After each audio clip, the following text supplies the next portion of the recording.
the comments. Should chat. There we go. Oh yeah. Are you worried about that sound? That's never mind.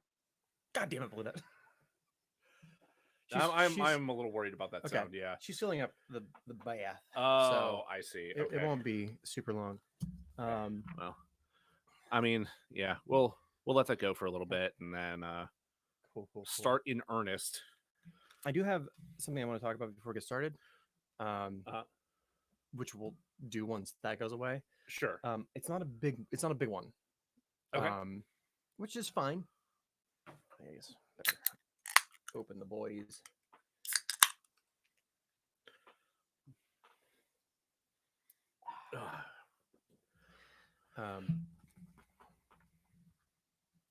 So I watched Pulse and then Halloween Part 5 last night. Okay.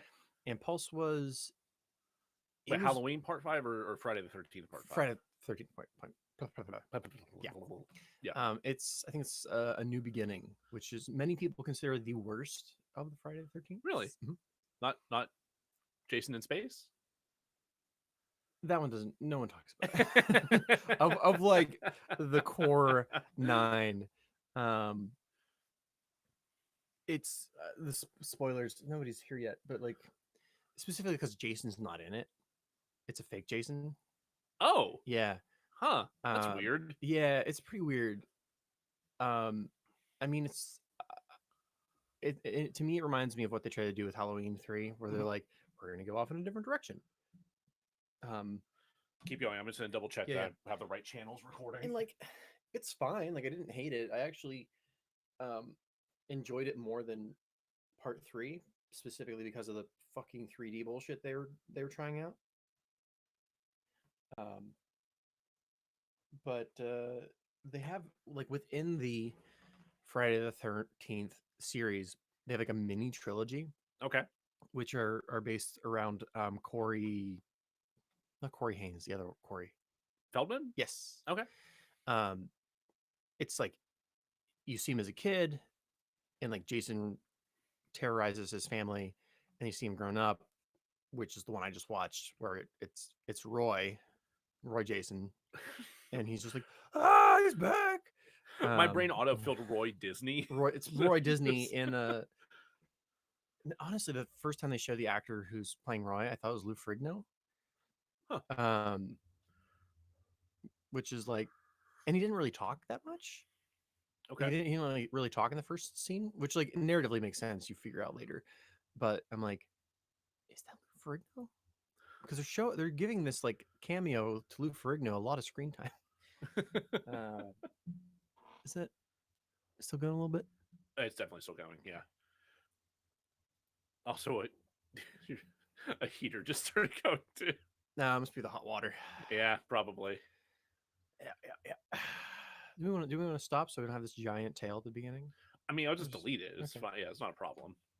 Yeah, it's super easy. Reaper makes it really easy for me to like find. Like once I find that, I can just create a split and then delete the entire first half and then move everything to the start. It's great. What the fuck was I gonna say? Oh, I know what I was gonna do. So I can see her little toes twisting the knob. She's turning her feet? Yeah, probably. So this Tuesday we got nothing coming out. Nothing for this Tuesday. Yeah, we don't have a second unit. The 19th is Nothing But Trouble. 19th is Nothing But Trouble. 26th we don't have anything currently. Mike brought up an interesting point that I was not aware of. Apparently, last podcast tried to get their audience to increase all of the ratings on Nothing But Trouble. Oh, yeah. Like in the early days. Like I had no idea. Apparently, it was like a long time ago. They did, and it was like really early days, and the score went down a little bit. Oh, really? yeah, because like they said that, and then like a couple episodes later, like we're gonna stop promoting it because it's actually gone down. It's actually gone down. Yeah. Oh, that's so stupid. Yeah. Oh my god. So theoretically, do you want to release? So we released the Halloween bonus on a Tuesday on one of our blank Tuesdays. that would mean it would release on the 26th, and then that Sunday we would release Troll 2. So we'd have 2 in 1 week, pretty much. That Sunday?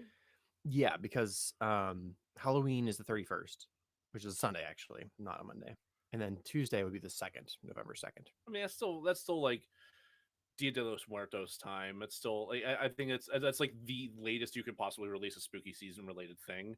Mm-hmm. So I mean, I'm fine with keeping our regular release schedule for that. Cool. And I don't imagine you're gonna do a whole lot of editing to the Halloween Jamber Banzoon. Probably not. I might take out some of I might take out some of the chat banter, though some of it was really really useful, and I think will be nice to include. Yeah. Some of the earlier stuff. Yeah. Overall, though, I think it'll be a pretty easy edit for that.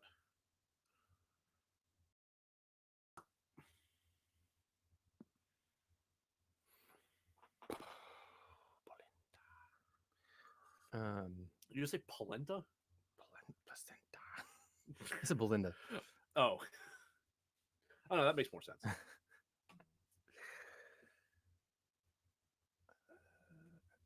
need to see No Time to Die. Dune. Halloween Kills.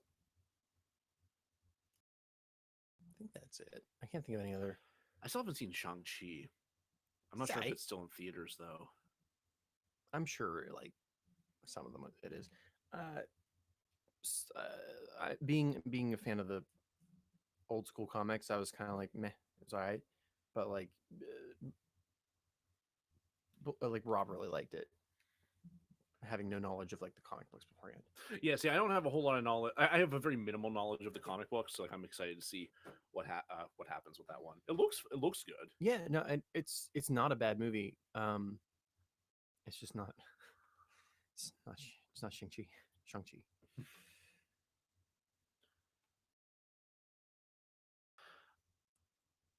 Oh.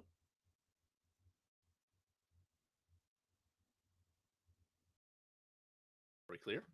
Do we want to wait? Aaron really likes Shang-Chi. Oh, hey. Did not even know anybody was here. Yes. Yeah. Like, it's not a bad movie. It's just the comic book version from like the 70s and 80s is very different. It's more of like an action adventure type thing. A lot of like mystery. And like Shang-Chi is specifically a pacifist in the comics. So like anytime he has to actually do the kung fu in, he feels pretty bad about it. Like he's probably quit being a superhero more than most people have, or most heroes have. Yeah. Also no previous knowledge. Yeah. Yeah, I don't think that they would be able to. I don't know if they would have room for that in the MCU currently. It would be interesting to see them attempt that, but they did what was the right idea given the racism that's embedded in Shang-Chi. Sure. Like while I enjoyed the comics, I'm aware that like the mystique of the comic, the Oriental mysticism, yes, and such, is not great. Nah. And there is like one thing that they do that I'm like, oh, that's pretty cool. That would have fit in the comic. As far as like setting goes, there's like a Lost Village type thing. Interesting. Yeah. Okay. Which I'm like, oh wait, are they setting up some like Kunlun kind of stuff? Like, remind me that sounds so. That's familiar. Like the holy city that Iron Fist protects, or whatever. It's not that different. I don't think that's where they were going with it. Okay, yeah. I know there's just so much. There's so much buzz right now about them potentially bringing the Netflix show actors back into the fold for the actually in the MCU. It's also pretty aggravating. Like, I don't need to see another article promising me that Daredevil's coming back. Like, he's one of my favorite characters. Like, quit teasing me. Like, I if it happens, great. Yeah, I want it to happen, but at the same time, like, I don't need to be beaten over the head with every fucking theory about whether or not it's going to happen. I don't need to know. I don't need to wonder for months on months if that's Matt Murdock's wrist in a fucking trailer. They're like, it's not the right color of hair. I just saw an article where somebody like harassed John, was it Bernthal? Who played Punisher? Yeah, John Bernthal. And he's like, Man, I don't know. Yeah, he would Which, give like- that would be his answer. Just It's the straight most, no yeah. nonsense. I don't fucking know. Yeah, What are it's you talking about? he's like, I'm not even. That's not even like a pre-made answer. He's like, I just don't know. All right, I think we're clear on noise. Okay. So do we want to Good with. fuck that? I All don't care. That one's way less intrusive than what Great. we were hearing over here. Oh, for sure. Um, Yeah, I'm ready spaghetti. all right. Don't you disturb me. Okay. Got my tea, got my coffee, got my pamplemousse, grapefruit, got my spaghetti jar water. And before you say anything, we did have city water as well. Oh, yeah. Yeah. I still have a little bit sitting here, basking in the sunlight. I have my spaghetti jar full of, well, not full of anymore. Yeah, there's still some city water there. Don't you worry. We've recorded so much today that we felt like tea and treating ourselves with some fancy water would be nice. The I think Aaron calls it nasty water. Nasty water. So before we get started, I wanted to have a talk to you about, it might be a rumor, but I prefer to think of it as the cold hard truth. Okay. And that is Walt Disney. His final words on his deathbed. Do you want to guess who he told them to? This is like 86% fact. 86% fact. Okay, so I'm gonna guess not directly to his brother. I'm thinking No. it's not a Roy Disney thing. Like, this is what I've been told. This is true. It's just I haven't verified it, so I don't want to say for sure. Okay. Yeah, just allegedly. Allegedly. Yeah. So, who? Kurt Russell. Pardon? Kurt Russell, his career started out with him being a live action Disney actor in the 70s. Really? Yeah, Disney like a park cast member or something like that, or so in the 70s they kind of moved a little bit away from animation. They still made animated movies, sure, but they also spent a lot of time focusing on live action movies. Weird. I wasn't really aware of that. Yes, they're awful. They're not very good. What can you give me some examples? Yeah, so the original Homeward Bound came out in that time period. I didn't know the 90s Homeward Bound was a remake. Yes. It's Fuck. not. Okay. It's not. I've watched it years ago. It's not as good. The animals don't talk. It's just like you're following these animals through the woods. It's very boring. That sounds terrible. I want to say Parent Trap, but it might not be. No, I think it is. I think it's Parent Trap. Okay. It's a lot of movies. I think like That Darn Cat. Yeah, which I've definitely watched the, I think, 90s remake with Christina Ricci, because I didn't know that was a remake either. What the fuck? Your whole childhood's a lie. Why? They've been doing this forever. I don't know why. They were financially successful. They're just not very good movies. Sure. And I think like 2,000 Leagues Under the Sea, maybe 20,000 Leagues Under the Sea. No, 2,000. 2,000. You know me in numbers. Lever 2000. Lever 2,000 Leagues Under the Sea. This is the first bit of native advertising in film. You joke, but there's a lot of propaganda in the script. So little Kurt Russell, baby Kurt Russell, was the person to hear Walt Disney's dying words. This is 86% fact. Honestly, it's probably like 91. 91. Okay, Yeah. we got 5% bump here. Yeah. What? He has not said what they are, though. Interesting. So what I'd like to propose is that we throw some options out as to what it could have been that Kurt Russell heard. All right, what are you thinking? So the first one, it's like, Kurt, come here. I think Werner von Braun might be a Nazi. Yeah. Gee, you think, Mr. Disney? Kurt's a nice guy. I think he was probably like, no, it's all right, Walt. It's all right. We all of us already know that. We already know. We already know he's a Nazi. You gave like a week-long special to a Nazi to talk about outer space, but like sure did. Yeah. The only reason we got to the moon before Russia was Werner von Braun. Or it could also have been, yes, Mr. Disney. Mickey Mouse was supposed to be a squirrel. No, we know that can't be it. Why? Well, because remember he had Oswald the Lucky Rabbit before. Oh, are you saying that whenever he was developing Yeah. the mouse, No, that he was actually wanted a trying? squirrel. No, he wanted a squirrel. He was trying to draw a squirrel, but fucked up, and Yes. everyone said mouse. And he's like, yes, and he just rolled yeah, with it. Couldn't figure out how to draw that tail. Right. And the last one's not really so much like a secret revealed, so much as just like something he has to get off his chest. And I think it kind of went like this, like, Kurt, come here. I'm an actor. I don't think I've ever had a death scene. Kurt, Goofy is a dog, and so is Pluto. But one wears clothes. Why? So even he doesn't know. He doesn't know. He has no idea. No. Oh my god. He went to his grave having no idea why Pluto and Goofy are both dogs. They're both but dogs. One's anthropomorphic and the other one is just a dog. I don't care.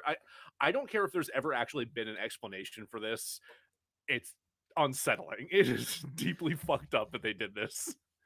Walt Disney has a lot to answer for, but That's especially that. Oh Christ!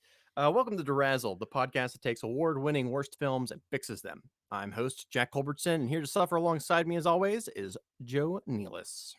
Hello. Today we're going to be doing something a little different. Today we'll be covering what many consider to be the best worst movie of all time. Yes, Troll 2.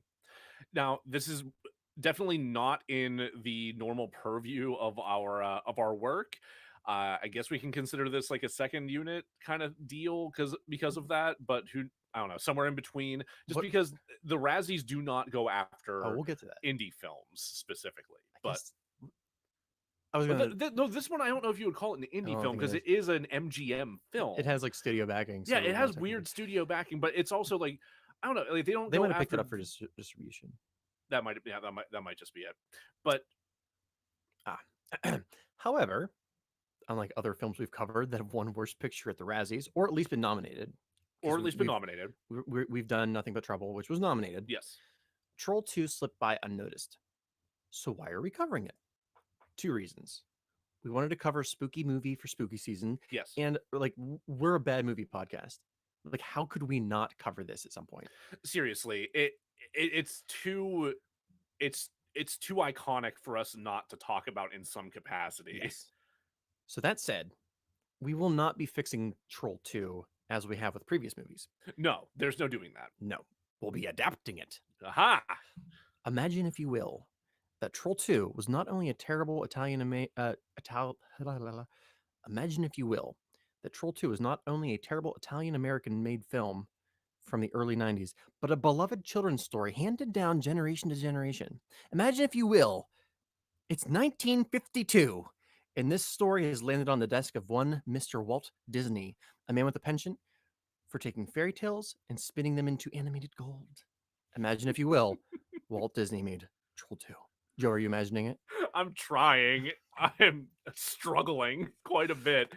So Jack pitched this idea to me, and my mind blue screened, I think.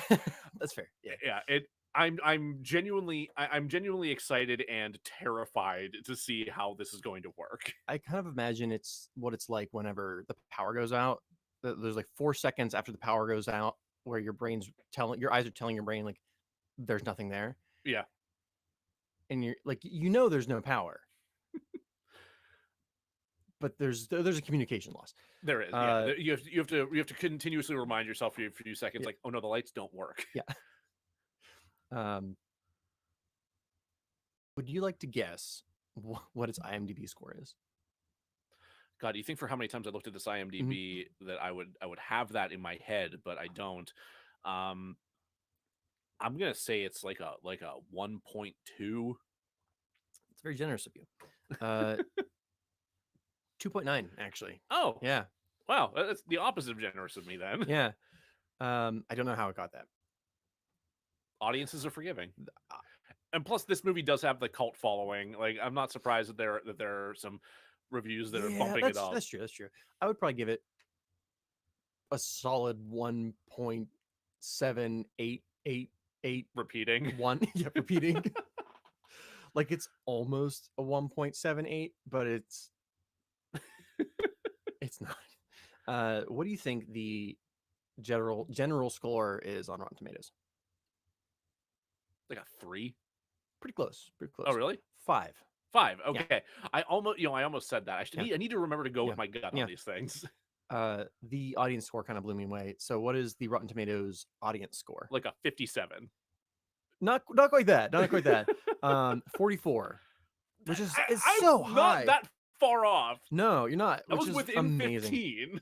Like, this movie is really, really bad. Like, I cannot stress to you how bad it is. If you've never watched Troll 2, just do yourself the favor of watching it because it's free on YouTube. Yeah, with ads.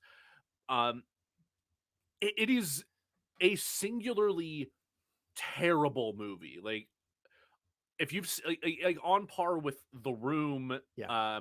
Actually, it might even be in a class of its own beyond The Room. I'm not 100% sure. I've never seen The Room. This kind of because I've been told to watch it with a friend. Oh yeah, you have to watch it with people. Yeah, absolutely. I will watch The Room with you. Okay. We'll make it. We'll make it. We'll get Emily and Vince to come watch The Room with us as well. Emily will always watch The Room. This movie, Troll 2, kind of was always told to me is the worst movie of all time until The Room came along, and then that kind of took the throne. Yeah, I think that's fair. Yeah, they're definitely on their own planes, I think, above everything else in terms of best worst. If you haven't watched Troll 2, the easiest way to kind of understand what's going on is to look up just the meme of a gentleman in glasses. What's the exact line? It's like, oh my god. Right, but it's like before this, like, they're gonna eat her. And they're gonna eat and then me. Oh my god. Yeah. And the close up yeah as he's screaming in this voice. And he's like completely sincere in his acting and his performance. And in the dialogue is like, that was not supposed to be funny. And that's this whole movie. Like, it's meant to be a horror film.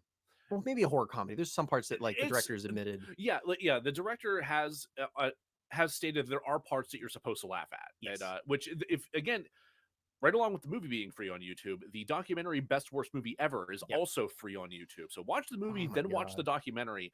And it's its own trip. It is its own fucking trip. Holy shit. Because it really documents not only like the perceptions that the cast and the fans have of the film, and its like rise as a cult, like, midnight viewing phenomenon.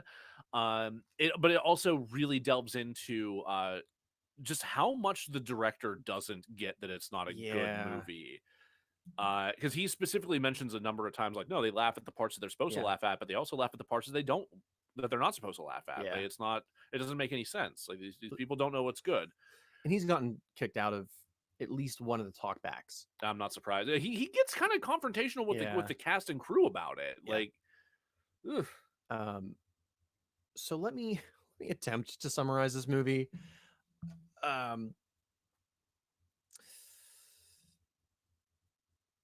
So while I'm going to read straight from the script.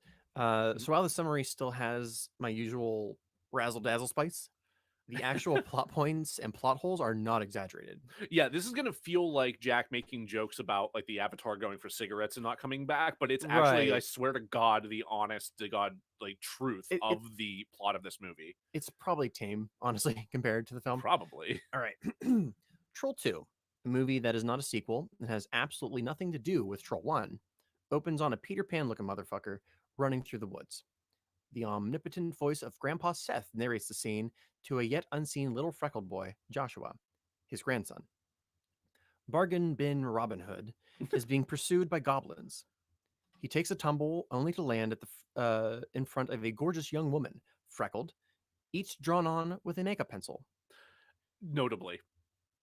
Obviously. Yeah, they're like massive freckles. They're like smudged on. Yeah. It's ridiculous. She has like 6 freckles that take up her whole face. She feeds him a bowl of chunky pastel green pudding. Oh, God. Moments later, streams of green sweat pour from his hairline. We learn that the fair freckled maiden is a goblin in disguise, and the tasty snack has turned Peter Pan into a plant. Vegetarian goblins arrive to feast on a man turned chunky goo. Yeah. Grandpa Seth insists that trolls are real.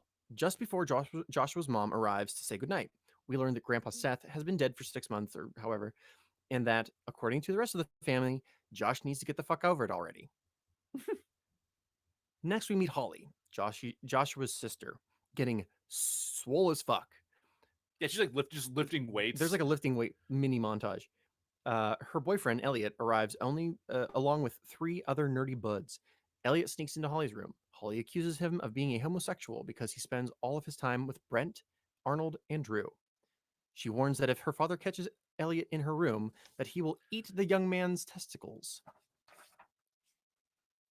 But I think the exact line is, "He'll cut off your tiny nuts and eat them." That is correct. Yeah. That's a real line. That's an actual line that was written for this film. That's how teenagers talked in the early 90s. Yeah, don't you know? American teenagers. Yeah. He agrees to go on vacation with Holly, leaving his bros behind in order to prove that he is in love and heterosexual. He likes liberated young women, damn it. Something they repeat. Yeah, he says it a couple times, I think. We're the liberated young ladies. Still, when the fam leaves for vacation the following day, Elliot is nowhere to be seen. For reasons. During the drive, Joshua is made to sing Row, Row, Row Your Boat before passing out. What's that called when they start like... It's a round. Yeah. Yeah, where they start, like one person will start, and then after like the first part, the other person will start. Yes. Yeah, the family does a round of Row, Row, Row Your Boat until he just kind of passes out. It's bizarre. Yeah. He survives a nightmare where he is turned into a tree and eaten by the titular trolls that are actually goblins and not trolls. There are no trolls in this film. There are no trolls in this fucking film. Upon awakening, he hallucinates that Grandpa Seth is a hitchhiker alongside the road. Saying he needs to puke, he rushes to Ghost Harbinger Granddad, who tells him to stay away from Nilbog. He fades away to reveal a thirsty-looking hobo in place where Grandpa Seth had stood. Which, like, which the guy just kind of thinks that he's being offered a ride, and then the kid just kind of bewildered gets back on the van, back in the van, and just like, it's just left that way. Like no one actually offers this guy a ride. He's left there. I think he's in like the background of one scene later when they probably just were like, "Hey, anybody who's here, stand in the background." I wouldn't be surprised. They arrive at Nilbog, where they house swap with a Nilbogian family that looked like they've just came from rehearsal for Fiddler on the Roof. Did you notice that? It's like they're the only people that are dressed like almost newsies, and then the rest of the people kind of like dressed like early '90s conservative. I don't know, because like the dad's wearing like flannel, isn't he? Maybe, but the kid is definitely wearing like a vest and like pants with cuffs. Anyway, yeah, I guess you're right. Tevye and fam. I'm sticking to it. Damn it! With it. You're gonna okay. This will be the runner. Tevye and fam left dinner for the weary travelers. Nilbogian cuisine consists of uncooked Boston cream donuts with green icing, red apples, clear green, and clear red drink, and Joshua's warm piss. You see, Grandpa Seth appears, freezing time like Zach Morris, and tells Joshua that if they eat that shit, they'll become trees, aka goblin food. Goblin food, yeah. How does he do this? He pisses on the fam's food, which is very effective. It needs to be pointed out, though, that he has like an inordinate amount of time to just walk around the table and like take in the scene as his family is frozen in time. Never really explained how that even is possible. Like, honestly, like the look on that actor's face is my favorite because he looks like he's like, I don't want to do this. Yeah, I really don't want to do this. After Joshua's father finishes scolding him about pissing on hospitality and tightening his belt to fight off hunger pains, we cut to Elliot and the boys parked just outside of Nilbog in Winnebago. These totally normal American teens slam Mountain Dew and watch a 1983 Italian comedy called Grunt! Where a monkey is propelled into the sky by a rocket coming out of his ass. Nice. Yeah. Arnold goes out for a cigarette, only to see a half-naked woman, her clothes shredded, running through the woods, clearly in distress. So, of course, Arnold runs after her in hopes of having one of those sexes he's heard so much about. Instead of fucking, he too is chased by the goblins to a house in the woods where goblin druid leader Credence Lenore Gildegood, what a name, descendant of the Stonehengian people, I don't know, and who looks like she kind of looks like what would happen if like Victorian England had a Hot Topic. Yes. Yeah, that's a good descriptor. She tricks them into drinking steaming hot goblin juice. It's really like dried ice in a cup. Absolutely, yeah. The unnamed girl becomes plant pulp and is consumed by the goblins, while Arnold becomes an internet meme. Then a tree. Oh my god! Yeah, that is the oh my god moment. Yeah. I will say the effect of her like melting into goo is pretty good. Like that was an effective visual and disgusting. Yeah. I honestly like that's gross. Having the goblins shove it into their face with like fingers that don't articulate and mouths that don't really move very well. It's just like smearing the green on their faces. I hate it. Honestly, like the low quality of the goblin costumes makes it so much more disturbing. Senile Grandpa Seth's ghost appears in the wrong mirror, interrupting Holly's flash dance routine. This is amended when Josh volunteers to switch rooms with his sister. With nothing to eat in the house besides chunky milk, Joshua and his dad go in. Yeah, I know. His dad go into town for some food. At first, the town looks vacant. However, after discovering that Nilbog is goblin backwards, spelled backwards, thus validating Josh time. Let me try that again. At first, the town looks vacant.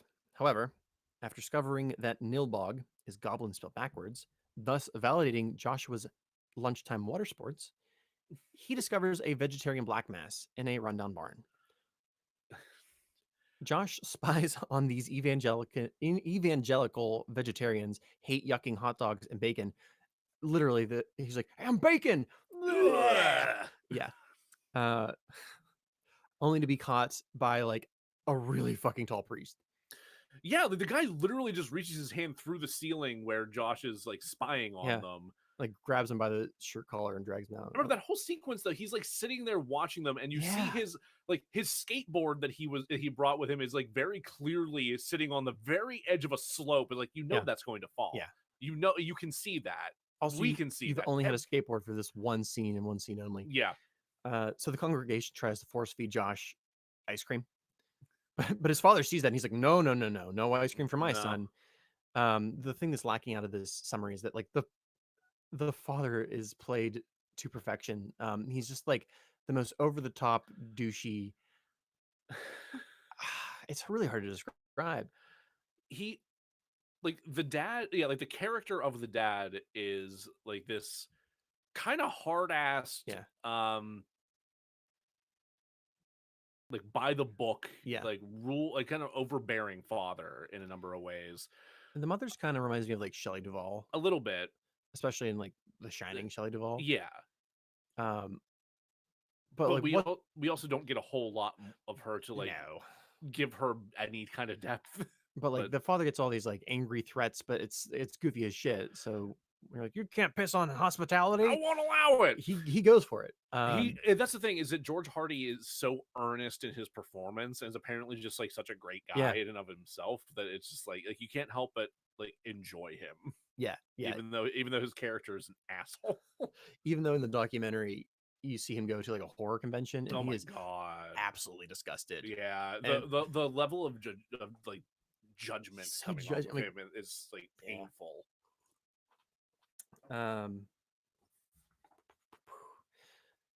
Holly meets up with Elliot at the Winnebago. Apropos of nothing, she punches Elliot in the mouth and demands that he choose between her and his Mountain Dew half-naked snuggle buddies. This pissed me off so much. It makes no sense. Elliot chooses the path of the righteous, becoming a welcome part of the nuclear family, leaving behind a life of sin, Mountain Dew, and bare-chested boys. Seriously, like the homosexual undertones are wild. I don't know if that was like meant to be, but probably. Because like they go out of their way to make a crack about him being gay. Early in the movie. I would not be surprised if they're continuing just to kind of play around with that because being gay is funny, right? Just like, and I'm pretty sure they're drinking Mountain Dew just because they didn't want to have them slamming beers. I mean, yeah, but gross. Trying to brush the whole ice cream incident under the rug, the entire town of Nilbog throws a surprise party for the fam. Joshua runs upstairs to see if Grandpa Seth is still hanging out in the mirror. Instead, he's attacked by goblin druid leader Credence Lenore Gildegood in goblin form. Yep. Grandpa Seth becomes corporeal. My brain froze. Yeah. I mean, I can understand why, considering what like the process of this movie playing out makes no goddamn sense. So the fact the words on this paper mean nothing. So he becomes corporeal just long enough to chop off this goblin's hand. Yep. Which looks like plaster. Yeah. She fucks off home, returning to her human form, and she like oscillates between what sounds like pained screams and like a banshee orgasm. Yeah. While holding her bleeding stump. It might be my favorite part of the movie, honestly. Because just when you're like, okay, she's gonna stop screaming. No, she just keeps going. She just renewed vigor. It's the like Family Guy running gag, like just the like going too long joke. I don't know. The Peter spraining his knee or whatever. Yeah. Okay. Grandpa Seth fires off some fire-based puns, then gives Josh a Molotov cocktail. Like you do to a child. They try to torch the goblin priest, but he catches it. Then Grandpa casually mentions that a buddy of his from hell has taught him how to throw fireballs, which he demonstrates. That sentence is not exaggerated. That's what happens. Also, if you knew how to throw fireballs from the beginning, why did you just do it? Why did you need a Molotov? Right. The Molotov explodes, and when the smoke clears, we see the priest's true form, a charred goblin. Unfortunately, the town of Nildog is strong with evil, which sends Grandpa Seth back to the Shadow Realm. For reasons. Pissed for like all kinds of reasons. Goblin Druid leader Credence Lenore Gildegood uses magic to become a MILF. With her... Tell me I'm wrong. With her fresh cleavage and an ear of corn, she seduces Elliot's last living friend. Once the pair reach first base, a crew off screen showers them in hours-old popcorn until the boy dies a virgin. Yep. I swear that popcorn is like being fired from cannons or something. Like the bursts of it are just... I'm just imagining like... What a scene. Our friends who have worked in movie theaters with those like big garbage bags of popcorn just like shaking it out off screen. The Nilbog sheriff tosses a sack of burgers onto the porch, then fires a shotgun in the air to trigger signs of life, which is how I will now announce my arrival to anyone's house.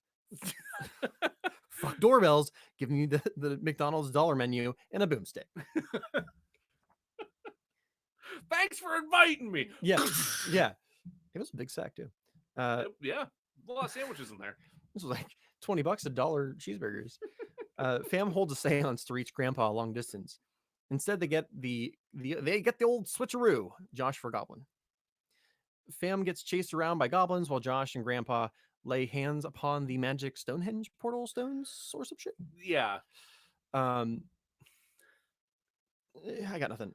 Grandpa uses the last of his ghost magic, gives Josh a book bag, then fucks right off.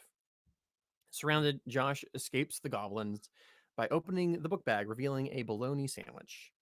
A vegetarian's only weakness. It's like watching somebody else eat a bologna sandwich. It's like 3 full packs of Oscar Mayer bologna. Yeah.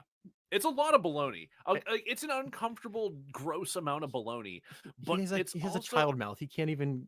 No. I mean, I couldn't. No, nobody could. That's too much meat.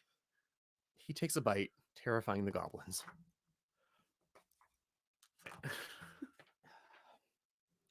His family arrives. They all touch the... Yeah, I have no idea. They all touch the head Stonehenge, which kills Credence Lenore Gildegood and her goblins. They win with a mixture of cold cuts and the power of goodness, which is something they actually say. They won with the power of goodness. Yeah, I think they did actually say that, didn't they? Yeah. God damn it. After an awkward drive home, everyone goes their separate ways except for Joshua and his mother. She removes an apple from the refrigerator, eats it, takes a shower, then turns into plant goo, or more accurately, Nickelodeon gack with mozzarella balls for tits and sculpted cheese nipples. That was the thing. Like, so we watched that girl early in the movie just completely dissolve into goop that is then eaten by the goblins. Why is his mom's torso still like a part of it? It's clearly like a mannequin body just covered in this goop just so they could get some boobs in there. Yeah. For like whatever reason. There were no boobs at any other point in the movie. No, it was just right then. And why? I guess we got some cleavage, but it's fine. Yeah, but that's... Like, and she is not a sexual creature either. Wait until the end of the film to do that with the main character's mom. It's just when he goes in the bathroom and he opens the shower, and and it's it's like covered in goo. I was like, goo. actually, that was kind of effective. Yeah, you could have stopped You there. could have stopped there, but instead he has to come downstairs to. And how did she get there? It doesn't matter. It doesn't matter. I got one line left. Josh screams at the sight of his nude mother. Goblins devouring her like the cougar-flavored delicacy she is. The end. Ugh. Yeah. So that brings us to the end of Act 1. Bless you. How are we feeling about Troll 2? Oh, I mean, it feels so much worse when you just say what happened, because it just really emphasizes like how little reason there is for anything, and also just makes it really easy to like kind of gloss over points, because like we completely skipped one of the friends even in that description, because he like a shopkeeper. he ends up he ends up going to a general store and asking for food, and like and all they can give him is this chunky weird milk. And I think he ends up going to see, I think Arnold's he finds Arnold in a tree planter and tries to like drag the planter out with Arnold just kind of standing there, and it's like, this is ridiculous. It is a spectacle to behold, though. It really. So like, unlike Rocky Horror, where I happily watch it every year, this is being they're trying to make that happen with this as well. Or like, look, you can watch Troll 2 every Halloween. I'm like, I don't ever want to see it again. I watched it twice. I'm good. Yeah, I don't know. Like, I feel like I would watch it with friends. Like, it's like, again, it's on a similar plane for me as The Room. Like, I'm not gonna watch this by myself. If I I'd can watch Rocky Horror by myself, maybe I have, and I will again. Fair enough. But like like, I'm not gonna watch this by myself. I would prefer not to pay to watch it, which is great. Thank you, YouTube. Yeah, thanks, YouTube. But it's it's definitely worth watching with like the right group of people, so that you can all like enjoy the spectacle together. Because I mean, that's the best thing about bad movies. You should watch it at least once. Yeah. Oh, absolutely. Great. Well, when we come back, we're going to talk about the Disney half of this adventure. So Lord. Hang in there. Get yourselves some. I want to say popcorn, but also maybe not popcorn. Maybe we not already popcorn. saw what happened with that. Your clear red drink. Oh no! Enjoy your red drink. Enjoy your red drink. We'll see. We'll be back in a moment. And I'm glad we did the Halloween thing, but like that sucked a lot of my energy. Yeah, no, I'm dragging a little bit too. Like jokes are not popping. I think that's the thing, is like when you're going through the description of that fucking movie, it is hard to insert jokes. Like, that's true. It is so bizarre. But like doing 2 ads, then the hour and a half. I'm like, we set ourselves out for some burnout here. We did. But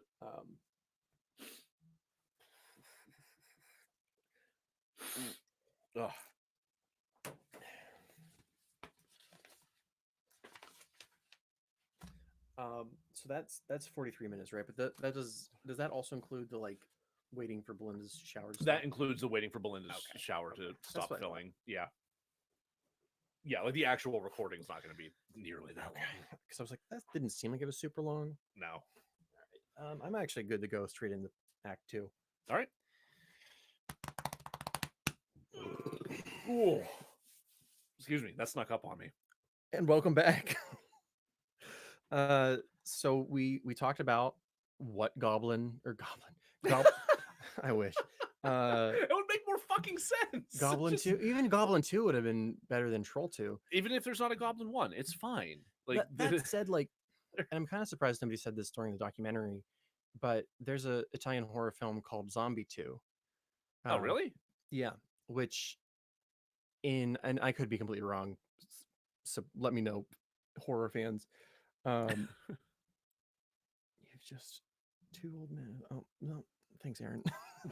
Yes, Aaron, we're old. Thank you. I'm aware. So when I think it was the original Dawn of the Dead came out in '78, it was released in Italy as Zombie. Okay. So when they made the Italian-made film, I think it was Fulci again. It just keeps coming up today. He does. He made his own movie, Zombie. They just called it Zombie 2 in Italy. Okay. Which is maybe more difficult, confusing, because we called it just Zombie over here. Oh my god. Yeah. Just the levels of translation and yes, yeah, error and here it's Zombie bonkers. like no E at the end. No, it's Final Fantasy 4, not Final Fantasy 2. Speaking of wow, overcomplicating things. I think it was like Final Fantasy 3 was actually Final Fantasy 6. Yep. And then Final Fantasy 2 in the United States was 4. Yep. Wow. Yeah. And I love them all. So yeah, like it doesn't make sense, but it also sure. Fine. Like Fine. I'll take it, because at least I can track how that happened. Yes. This, however, it has nothing to do with Troll. Nothing. And like the cast and everyone like talk about that whenever they go on their to viewings and to conventions and stuff. They talk about like, oh no, it's not related to Troll 1 at all. They addressed it to the director. Like somebody in the audience like does a Q&A and they ask the director, they're like, there are no trolls in Troll 2. And like, why is it called Troll 2? A translator's like talking to him and he's like, you're stupid, you don't know. Yeah, you don't understand you don't anything. Understand anything. Yeah, like that's not an answer, but now we're going to talk about something much nicer. The Wonderful World of Disney. So yeah, let's walk me through like your approach here. Yeah. So this is a lot of pages, but it's not. It's a bunch of lists.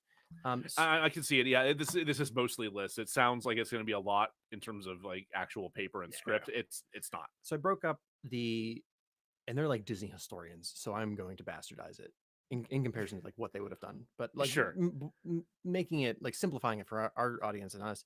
You can break the Disney animated films down into eras, right? So the first one would be like the golden era, and that starts with Snow White and the Seven Dwarfs and ends with Bambi, which was in 1942.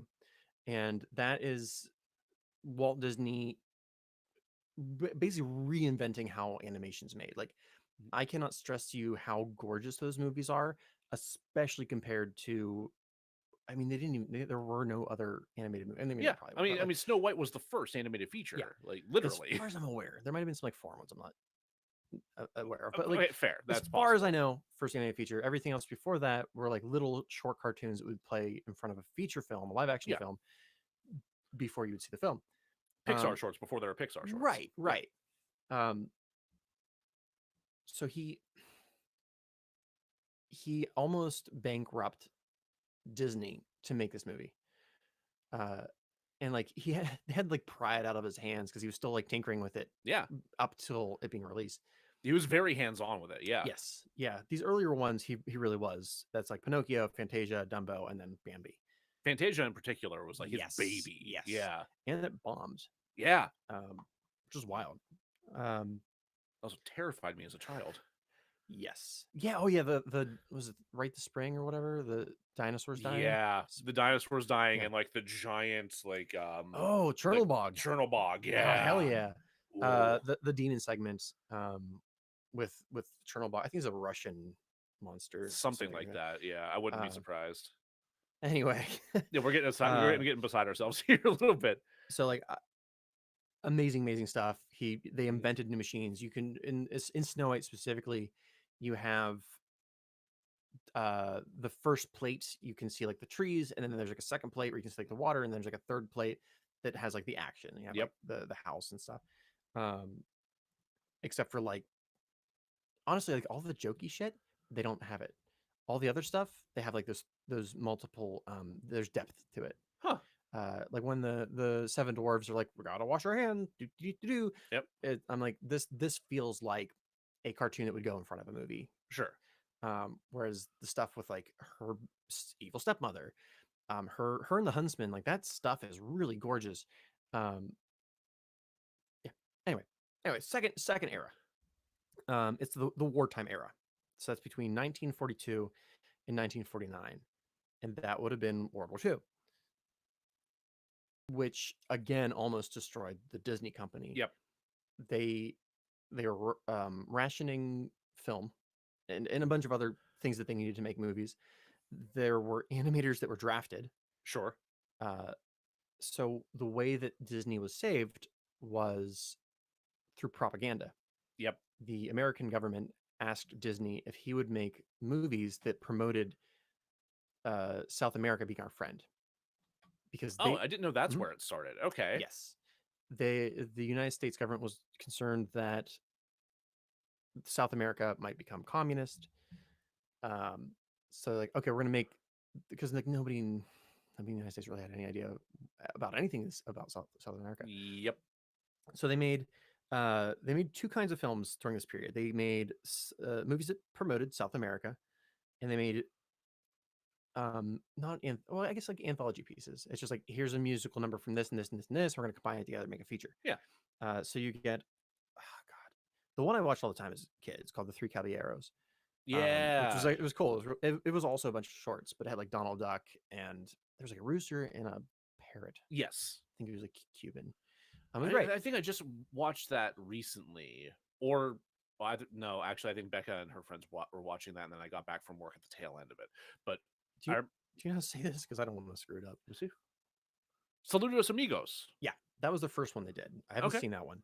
And then for the kind of anthology pieces, you have like Melody Time, Fun and Fancy Free. I haven't seen this era. I know like nothing about.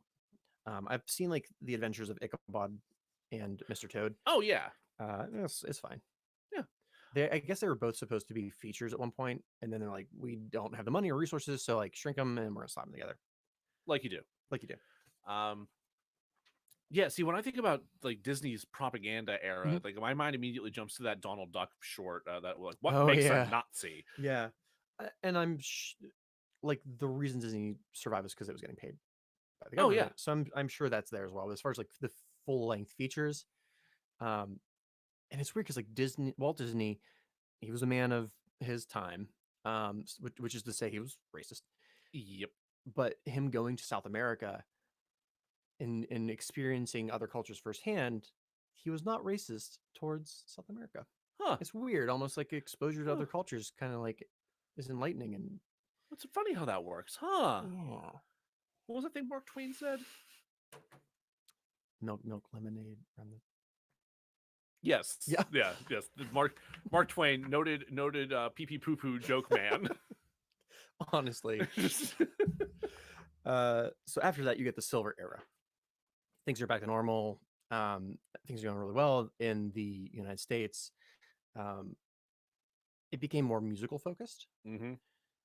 It starts with Cinderella and it ends with Jungle Book. And this is also Jungle Book. Yeah. God, I love Jungle Book. These are the last of Walt's movies. Yeah. Before he passed. And these are the movies I was raised on before you get to the Renaissance. Yeah. So it's Cinderella, Alice in Wonderland, Peter Pan, Lady and the Tramp. I didn't really watch that much as a kid. Lady and the Tramp was that era? Yeah. Oh, I thought it was later for some reason. Okay. 101 Dalmatians. Excellent. Sword and Stone was their stinker. I actually liked that. I watched that just recently, and I can see how it wouldn't have maybe done well all the time, but I love it. I watched it. I forget who I've talked to about this, but like Arthurian Legend bores the piss out of me. I don't know why. Like I think we talked about it because we saw Green Knight, and I was like, I don't understand anything about this. Yeah. I just remember Merlin, and I think there's some like magic fucking squirrels. Something like that, yeah. And then the Jungle Book. Like any of those, you can see there's a lot of music in it. They went back to like innovations, like trying to like reinvent how they did film, how they painted film. You especially with 101 Dalmatians, it's not rotoscope, but it's like rotoscope. Really? Where they have if you look at it, you can see that the artist drew in pencil, right? And then they inked, or they put the color right on top of the pencil. So you're actually you're skipping the inker phase. Right. Yeah, because I know like there are a bunch of movies in that era where you can see a lot of those pencil lines coming through in the finished product, which I love. I've always enjoyed that. It's just such a cool like process artifact to see come through. It almost adds to the magic for me. It's just like knowing like, oh no, somebody really made that happen. Like, and I've seen more recent not video releases, but like home releases have tried to like scale back on that, like erase a little bit. I'm like, don't please. Or at least like if you have to do that, can you give me like the option of seeing the original version? For real. Take a note on that one, Mr. Lucas. Yeah. It's way too late for this. I understand you have been lost, but yeah. I just want my unfucked around with Star Wars. Can you imagine? I can't. I can't at this point. It's far too late. So we'll breeze through these next two eras real quick because we're not really going to talk about them too much. We have the Bronze Era from 1970 to 77. That's Walt has died. The experienced animators, like I think they're called like the 10 old men or the 8 old men. They were like the holy council of animators who like were there from the start. They either start retiring or they also pass off. So in order to make money, they started taking shortcuts. And this is also when they started focusing on those live action films. Right. So this is when you have your young Kurt Russell. Yes. And fuck, I forgot one gag. Oh yeah? Yeah, we're gonna do it right now. Yes, Mr. Disney. When I'm gone, tell them my body's frozen in a refrigerator.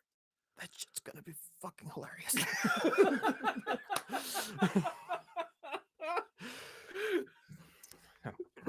Anyway, I'm a professional. This is like Aristocats, Robin Hood. Also deeply racist. At least that one scene. I've only seen it like once. The Everybody Wants to Be a Cat musical number. I hate that song. Yeah. Yeah. There was the really. It just came to you. Yeah. You have Winnie the Pooh, or the Many Adventures of Winnie the Pooh. Love it. And the Rescuers, which I really like. I enjoyed the Rescuers. It very much has a feel of that era. Also, the only movie that actually had nudity in it. Wait, what? There's all those rumors that like animators would sneak nudity into a Disney movie. Oh, right. Yeah. All the stories about how like there's like dicks in the background of like, Little Mermaid and stuff like that. None of that's true. Of course. Yeah. There are only 2 incidences that people have been like, oh, that's what that is. And this is one. The Rescuers is one of them? Yes. There's a scene where they're on top of the seagull pelican. I think seagull. He's a seagull. Yeah. And he's going down the side of the roof to gain speed so he can fly. And they're zipping past the skyscraper windows. And in one of the windows, there's a little tiny naked woman. It's like a little, really? Yeah. Huh. And they didn't catch it for a while. Like I think the very first video release, which is the one I watched, like I paused it. I'm like, that is a very, very tiny naked woman. You see her like breasts and that's it, but it's there. Huh. And then the cover of Little Mermaid, the original VHS cover, there's definitely a wiener in there. It's definitely like that's a penis and not a tower. Right. But not in the actual film itself. No. So that's what that era shall be remembered for. That 0.5 seconds of nudity. Then you get the Dark Age. So those last 5 movies I've talked about, those were still, Walt had still like had ideas about them, or like had talked like, I wanted to do this with Robin Hood, or I want to do this with Winnie the Pooh. They're out of his ideas. Yep. There's a lot of infighting over like who's in control of the company, and the animation studios specifically does not have the support of the higher ups. So you get like the Fox and the Hound, Black Cauldron, The Great Mouse Detective, and then Oliver and Company. I love The Great Mouse Detective, and not just because it came out the year I was born. Like my sister and I would watch that all the fucking time. Like that is one of those VHSs that Radigan's fucking terrifying toward the end there. Yeah. Like it is. Yeah, I know. I greatly enjoy that movie. I do want to watch it again, but it was scary. Like it was also one of the first animated movies to incorporate CGI. Big Ben. Oh yeah, that makes sense. Yeah. And then Oliver and Company, it is part of the Dark Age, but the people that would go on to create the Renaissance had started to like fiddle with it. Well, some of them worked on Great Mouse Detective as well. Like that was kind of like the beginning of the end of the Dark Ages. There, that was where the spark started to come back. Like, oh, there's something to these movies. Yeah. Even though like you go back and you watch some of those, and like they you know, I don't think they deserve some of the derision that they No, got. like I haven't watched The Fox and the Hound in a long time, It was enjoyable. but I remember like it's sad as hell. But Oh yeah, the Black Cauldron's the one that's like that's the mark. that's yeah. Which technically like they had been hired at that point, but Mhm. that movie was done, and they hated it. I think like 10, 15 minutes were cut off the front of it. It was Really? too scary. Oh, I didn't know that. I've only watched it once, and I was like, yeah, it's a little too dark for a Disney movie. Okay. I think Roy Disney specifically was like, "This is garbage." I wouldn't be surprised. Um, So, but then moving on from that, then we have the Renaissance. Yes, so that's when you have Mike Eisner kind of becoming in charge, well, along with Jeffrey Katzenberg. Katzenberg is a part of it at this point. Yeah, this is pre DreamWorks. Yeah. Yes. And they put out what a Jesus. Go on. Yeah, I don't actually know much about. I know a lot about Mike Eisner. I don't know a whole lot about Jeff Katzenberg, other than they ended up hating each other. Yep. Jeffrey Katzenberg was promised a position once that person who currently held it either retired, or what actually happened is he died in a helicopter accident. Yeah. And Mike Eisner didn't give it to him. Yeah. So for our purposes, he was in charge of the animation department, and that's when you get The Little Mermaid, The Rescuers Down Under, Beauty and the Beast, Aladdin, The Lion King, My favorite, Pocahontas, The Hunchback of Notre Dame, Hercules, Mulan, and Tarzan. It's a long period. Yeah, I mean, there's a lot of excellent fucking movies in there, and even the ones that are kind of subpar still have their merit. Yeah, they still have their charms. But that's when they brought in Broadway writers. Yep. They were more character driven, and like Eisner had his hands in the pies. He was heavily involved. Yeah. There's I know there were a lot of animation. What's the word I'm looking for? Not inventions, but innovations. Yeah. I just don't know what they were exactly. I know there's like more CGI. Like I remember watching increased use of computers as opposed to like pen and paper or pencil and paper. Which it's weird because maybe I'm remembering wrong, but I remember watching The Great Mouse Detective and I didn't notice CGI at all. No, I had no idea. Beauty and the Beast. I'm like, there are moments of that where it's just like, oh yeah, no, this is absolutely done with a computer. Same thing with Aladdin, though. I didn't notice really any CGI. Maybe a little bit with the early on with like the Cave of Wonders, like that, just the giant like panther head, or whatever. That's pretty obvious. But a lot outside of that is like not obvious at all, I don't think. So after that, you get to the experimental era. God, there's so much history between Disney, Pixar, Apple, and DreamWorks that like we could do an entire series on. Lord.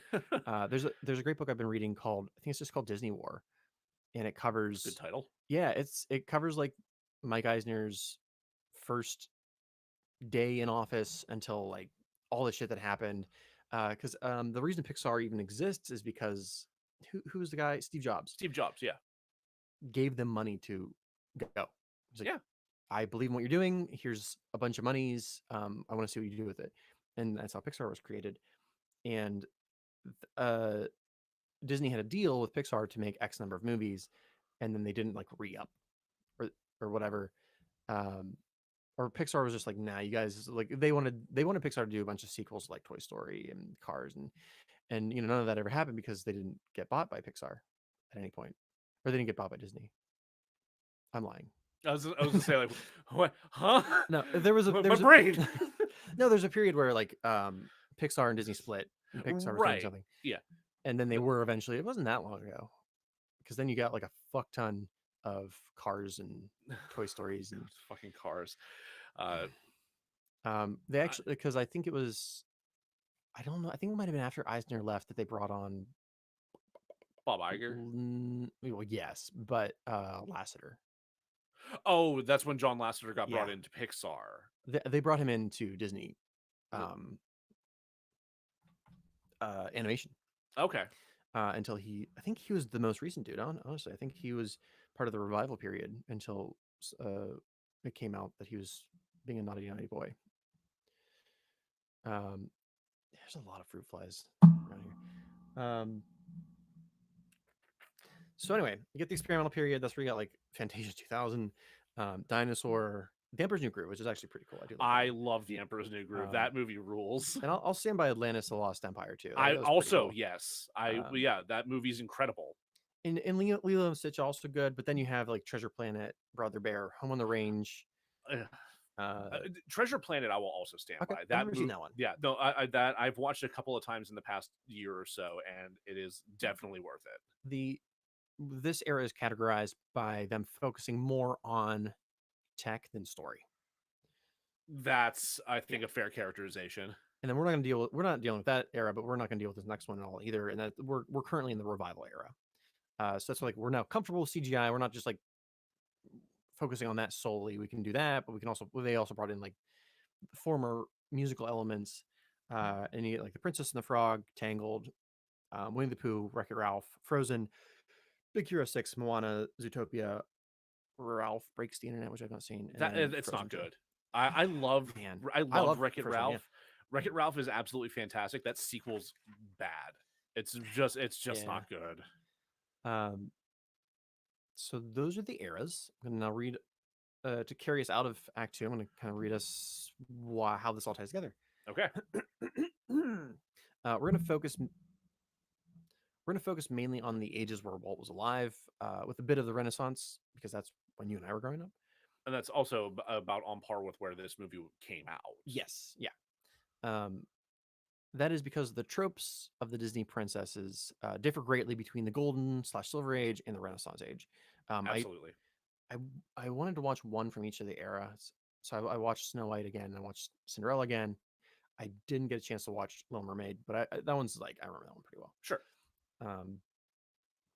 The most obvious difference is that the Walt era princesses were the protagonist of their story. That's Snow White, Cinderella, Aurora, but incredibly passive ones, literally taking a nap and waiting to be saved. Yep.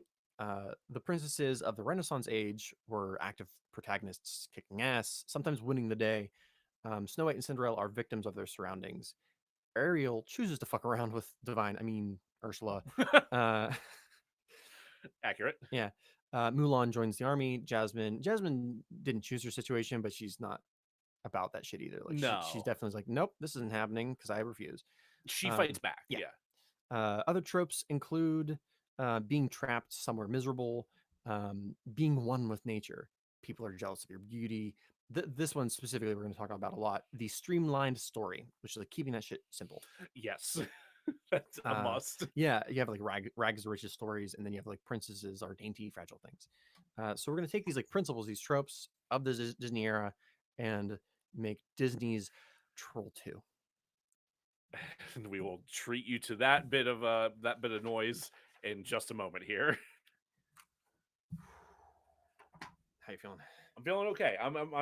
I still have like excited trepidation to hear what you're about to present here. See, I've read through the script so many times. Like, to me, I'm like, I don't even care anymore.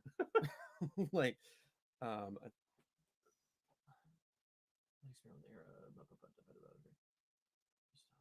too bad it didn't last. Yeah. No, that's fair. Yeah. No, I got such a kick out of so many of those films. Like, it kills me that I didn't see Treasure Planet until so much later in life. Like, I only saw it for the first time like a couple years ago now, or like a year and a half ago, I guess. Fucked it. There's something that fucked that release. What was the other movie that came out like it? Oh, Titan A. Titan A was also kind of like a science fiction-esque. Was like a. Oh, hope that wasn't that way for a while. I don't think it was. I don't think it was.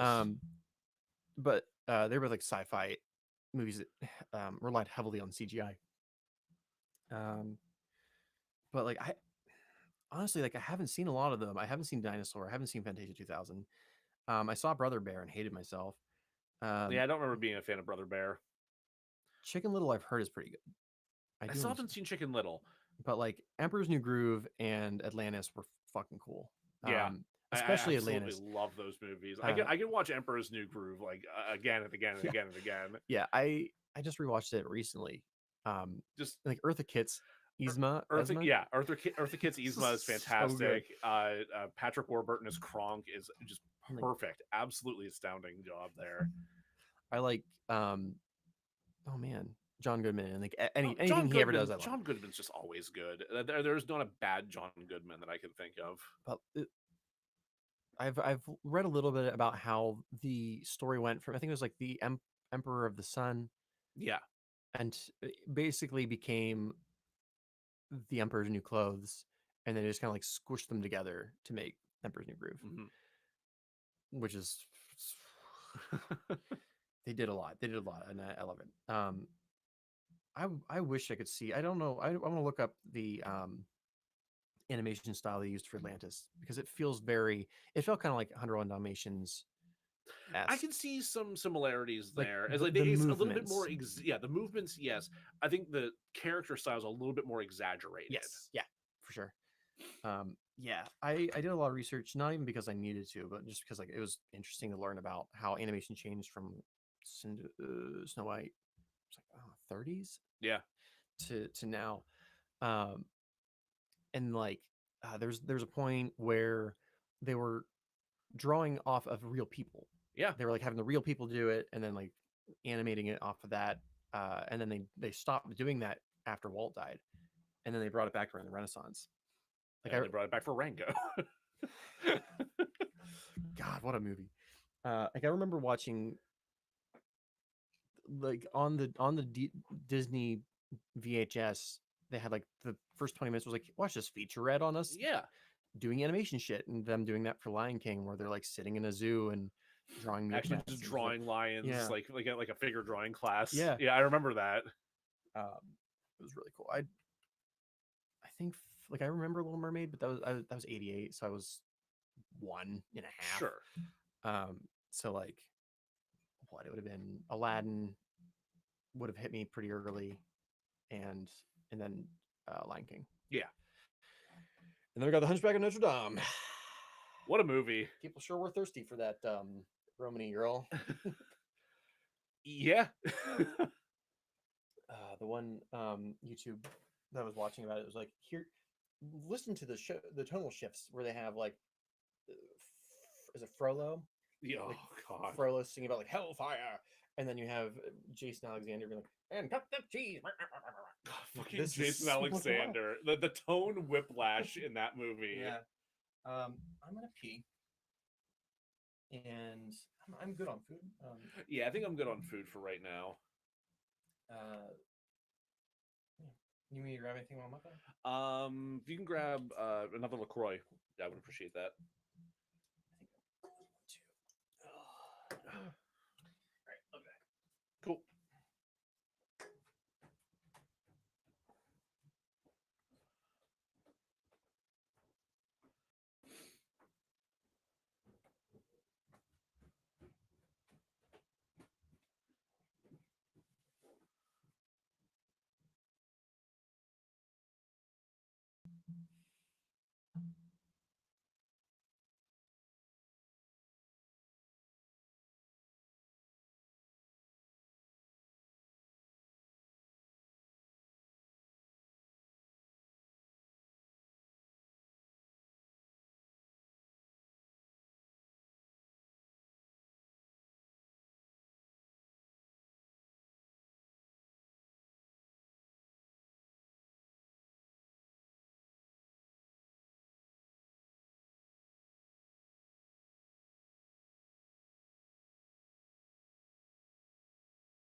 My apologies for the riveting content while we wait for Jack to get back from the bathroom.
Be fun to listen to the footsteps and whatnot in post production.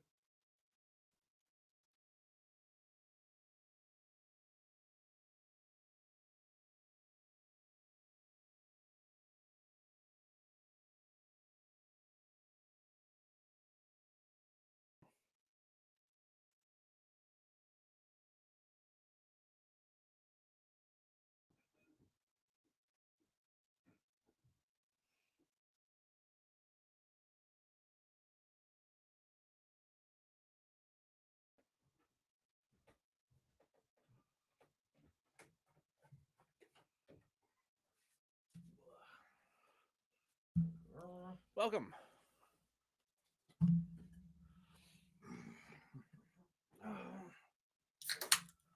I was not the most entertaining while you were gone. Fine.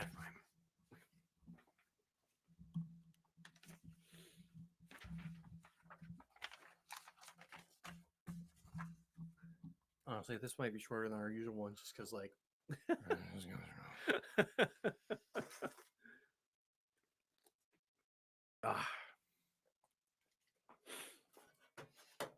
think that peppermint tea actually did help.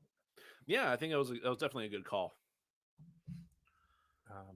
Okay. Who's ready to bring it on home? So before we get started, I think, let me know what you think. So I have like the recasted Disney character parts. Okay. Do you think I should just list them out first and then go into the story? Or Yeah, I think let's get that grounding and Okay. then jump into like the actual adaptation. Cool. All right. Welcome back to DeRazzled. We're going to take Troll 2. Like really far away from the mic.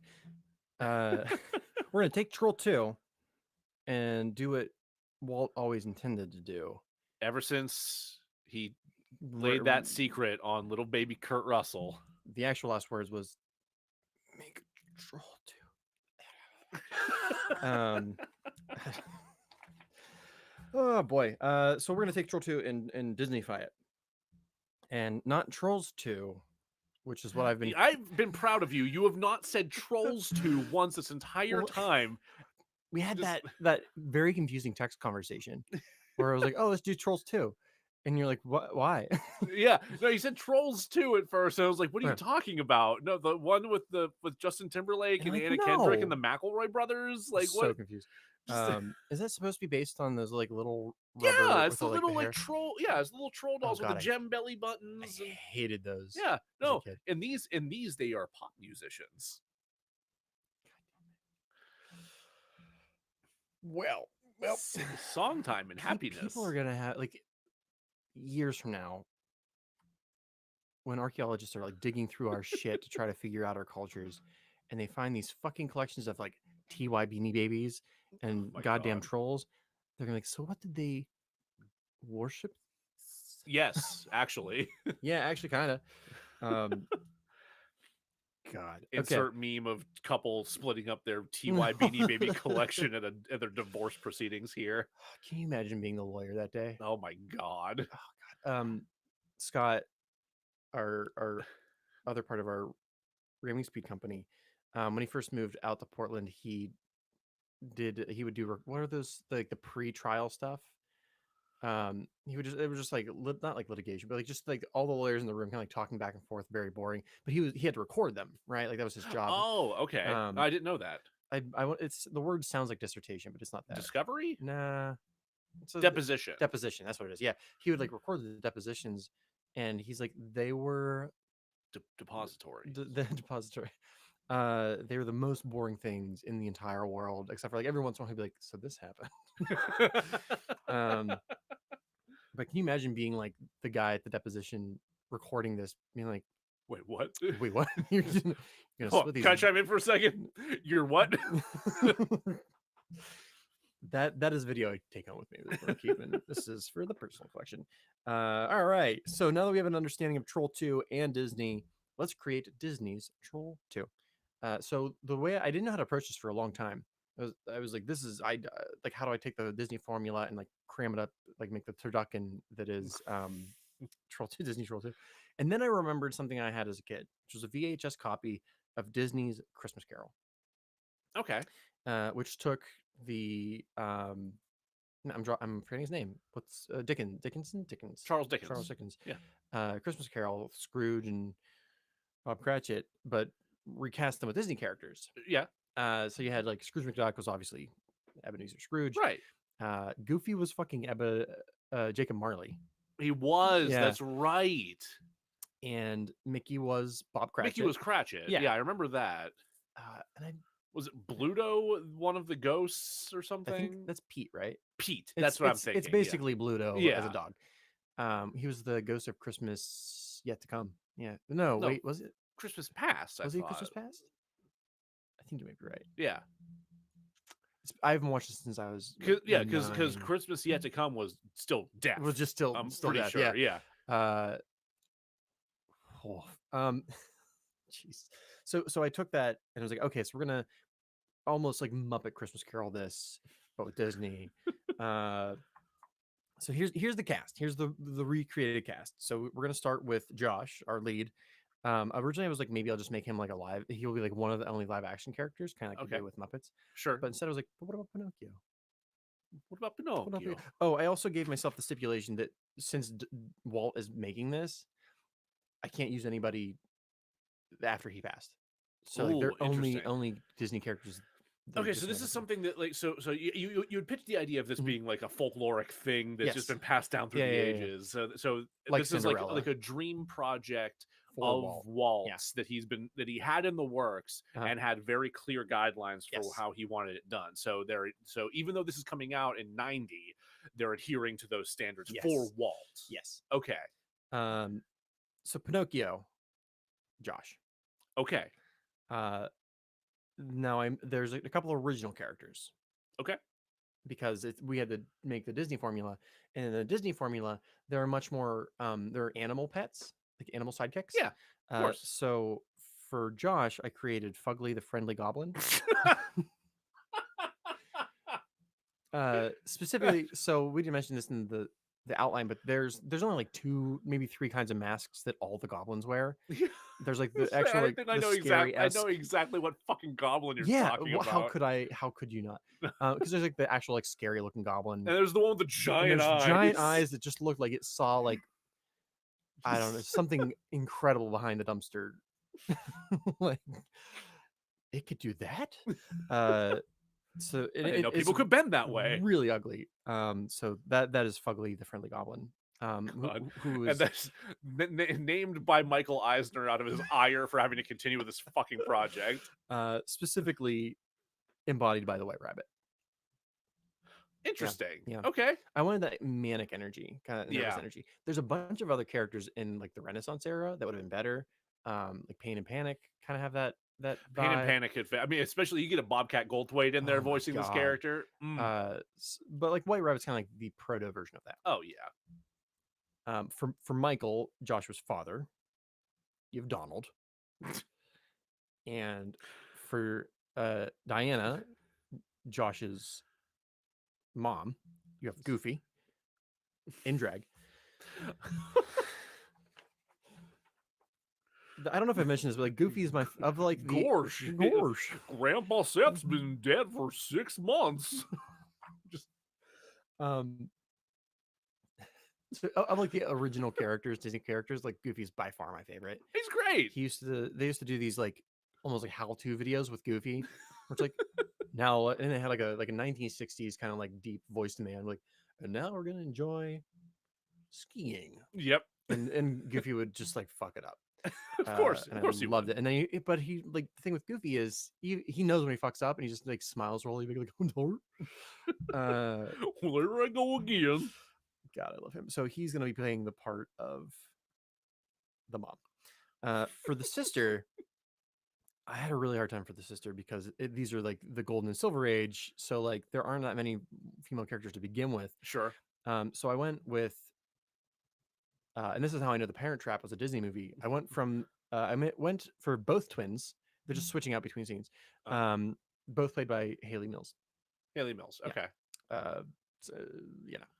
And then for Grandpa Seth, I originally was if it's Pinocchio, so we'll go with Geppetto. Geppetto feels like it would make sense, right? But because of the kind of like forgetfulness and general like not understanding how things should go, I went with Merlin. Ooh. Okay, Merlin's fun. Yeah, I think I just like. I think that also lends a little bit to his like I can do batshit stupid things that don't make any goddamn sense in this world. Yeah, I wasn't necessary, but like that's for our main villain, Credence Lenore Gildegood. I went with Corella. That works. Corella, except for when she turns into a MILF, then it's Maleficent. I knew you were gonna say that. Okay, yeah, right, because Corella is pretty gross. But Maleficent, you get it. All that smoke. Yeah. Just that acrid green smoke. And if I could have, I would have been Yzma. Like it has like a big Yzma energy to her. She also gets a Disney sidekick, animal sidekick. I renamed you. Shit. Originally, I had given the name Piggly Wiggly as a pig, but I think I changed it in this last draft. Okay. Shit. What did I change it to? Schnitzel. Schnitzel is a German pig. Schnitzel. Played by the King from Alice in Wonderland. Yeah. Okay. I'm a little biased as far as that movie goes. One of my favorites. And then I also made the stipulation I have to use the three big ones, right? Donald, Goofy, and Mickey. Yeah. And the only like other part that was left was the sheriff. So Mickey's the sheriff. Like, oh, there are sandwiches in this bag. Make it a lot easier on yourself if you eat these. Who's in the movie called Sheriff Gene Freak. Yeah, his name is Gene Freak. We didn't talk about that. The names of these characters are wild. So that's who Mickey will be. Then we have the evil priest, who looks like what's the country singer actor? He was in Amityville Horror, the original, and in Blade. I have no idea. Anyway, remember the time in our American history, when like truck driving music wasn't like big rigs? Yeah. That was a thing everyone was really into for a minute. I vaguely remember. He looks like one of those singers. Okay. So I went as close as I could get. Oh God, I can see his face. Anyway, I went with Pete for the evil priest. Pete for the evil priest. Yeah. Okay, I buy that. Yeah, it's killing me. I gotta know who this fucking guy is you're talking about. I'm so mad. What did you say he was in? He was in Blade as Wesker, something like that. That's the first. I think the first two movies actually. Chris Christopherson? Yes, Chris Christopherson. Oh, Jesus. Yeah. I'm like, I know it's like a name that like. Okay, I'm glad we figured that out. Yeah, oh my God. So the priest kind of reminded me of like a younger Chris Christopherson. Okay. Yeah, I can see where you get that and now from. Pete's gonna have to play Chris Christopherson playing an evil priest. Yes, good. I believe you can do it, Pete.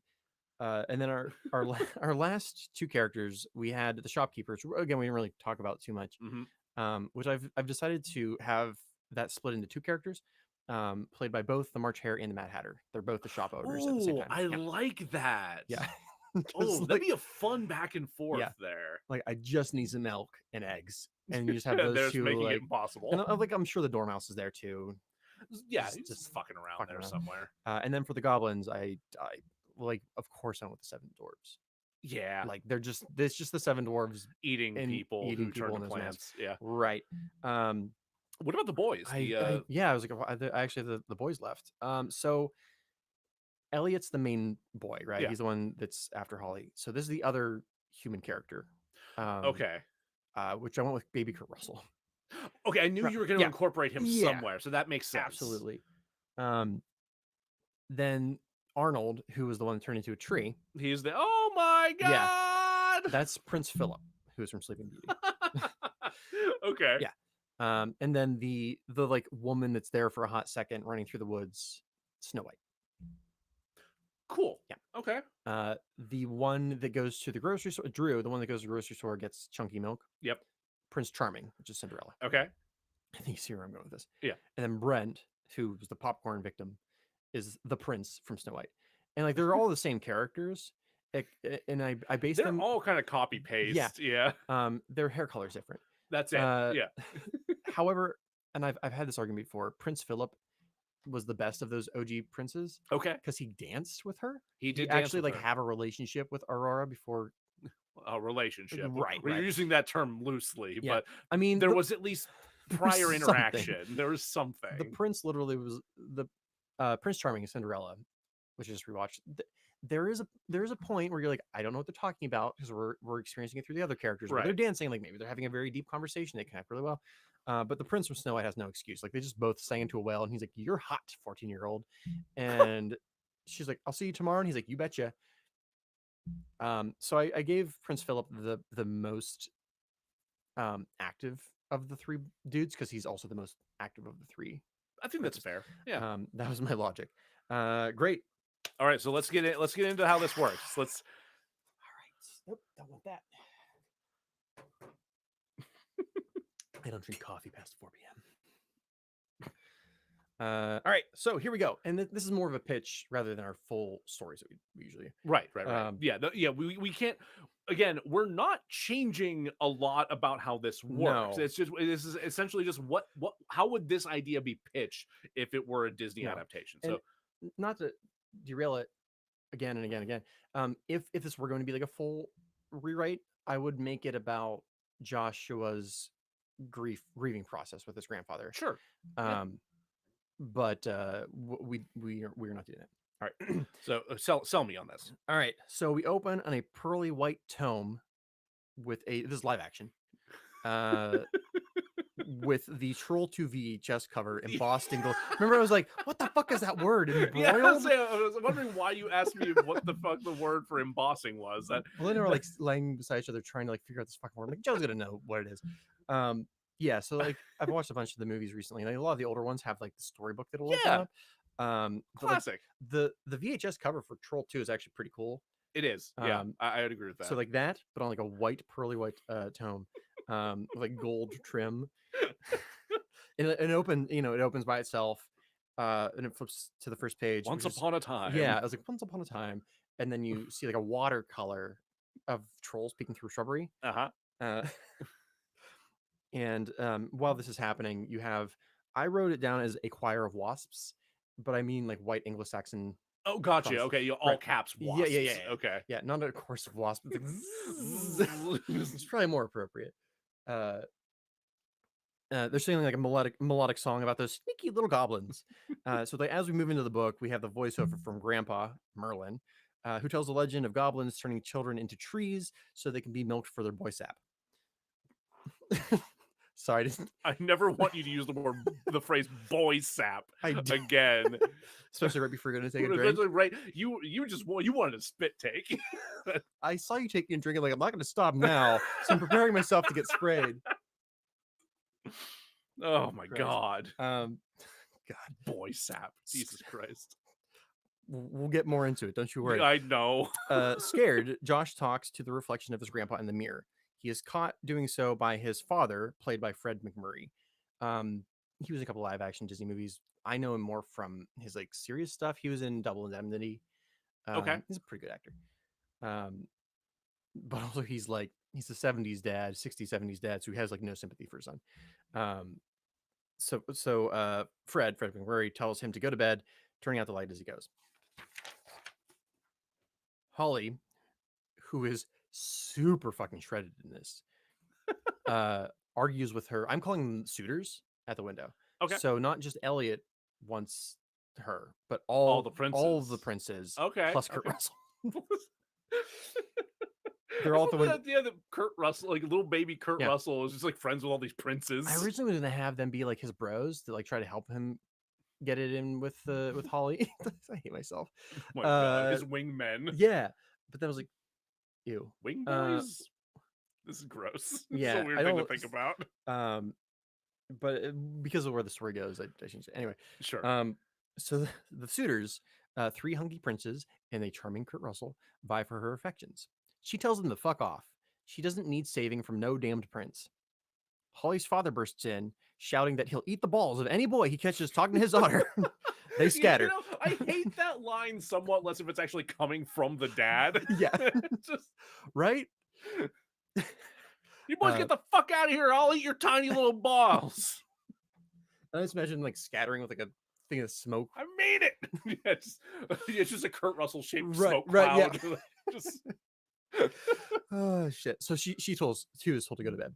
And here's where we get the I Want song, right? Yeah. Like in every music. There has to be an I Want song. So Josh wants his grandpa back, or more importantly, a family that accepts him for who he is, which is a weird little 8-year-old. Yeah.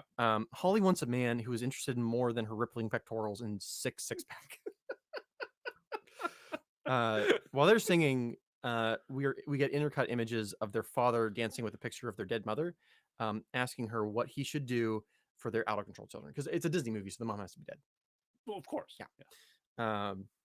That's why Goofy's the mom. This is probably the biggest change I make to the story. Donald and Goofy are actually their aunt and uncle rather than their parents. That's why you have Fred McMurray and dead mom. Okay. Which I'll get to right now. The following morning, having suffered another sleepless night due to the children's musical numbers, Dad sends them to stay with their aunt and uncle in Latrobe, just outside of Veganvania. Like last night, I was like trying to think of any. It was just like the first thing that popped in my head. Did you say Veganvania? Yeah, I changed the name of the town as well. You were like this close to Vulcanvania again. I was like, maybe I'll just make it like the next town over from Vulcanvania. Fucking with them, Mike's gonna sound great. So just outside of, they live like just outside of Veganvania. Gotcha. In Latrobe.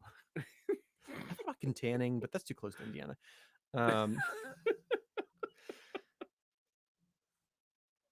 What? Someone talking outside the basement. I thought something was like playing back, and I was like, no, that's somebody out there. Okay. Where are we?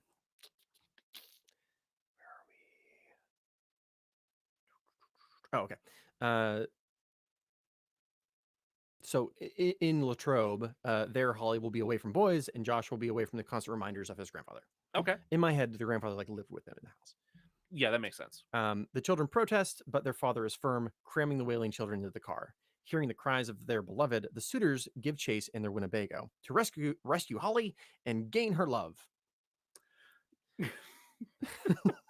I love the princes in this. I can feel their scenes being a lot of fun. Yeah. They're all played by Chris Hemsworth, except for Kurt Russell. Hemsworth. Yes. Just wow. I've done that every single time. Hemsworth. Shit. Aunt and uncle take the role of the evil stepparents. After hellos, Dad heads home, and Josh and Holly sit down to enjoy a meal Aunt Goofy spoons out. It's Impossible Burger. Like 6 White Castle-sized Impossible Burgers. Damn, okay. Yeah. Little Impossible Sliders. Yeah. That sounds really good. Hell yeah, I'd get down on that. She explains that they were dropped off by the farmers who have just recently taken over residence in Veganvania. Grandpa Merlin tells Josh they can't eat the Impossible Burgers or they'll turn into trees. So something I should mention, one thing first real quick. So I fucked with this a lot. And I'm just concerned that it'll be fine. Sure? Yeah, Okay. yeah, you're talking into the right part of the microphone. Okay. It's fine. So the writer in the documentary Best Worst Movie Ever talks about the inspiration for this movie being her friends were all becoming like vegan around the same time. Yeah, she says that all of her friends became vegetarian all at once, and it got on her nerves because that's a rational reaction to other people's dietary choices. So in this, I wanted to make the goblins and the witch evil vegans. Like vegans are the most evil thing in the world. Okay. Since it's Walt Disney and it's this era, it would be like Russians, like communists. Yeah. So right along the same line. Yeah, like replace 1950s communists with vegans. Yeah, those are parallels, right? Yeah, they function the same way.